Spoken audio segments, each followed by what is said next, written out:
Jacob D. Sinocros ng Grade 5 Abad Santos. Ito po ang mga pamamaraan sa pagplaplansya. Ihanda ang mga kagamitan tulad ng plansya, kabayo, hangin, at mga damit.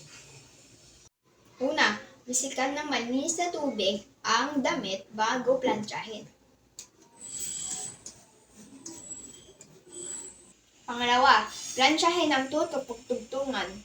Mag-ingat po tayo sa pagplansya dahil ito ay mainit.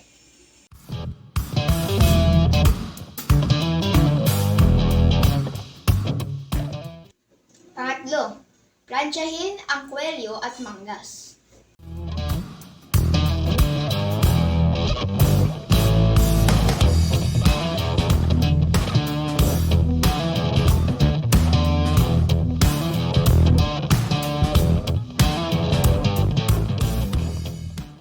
Pang-apat, plansyahin din ang bahagi ng balikat.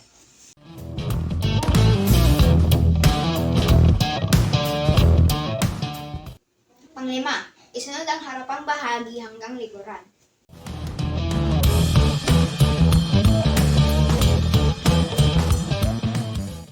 Pang-anim, kasunod nito ay ang lanlayan.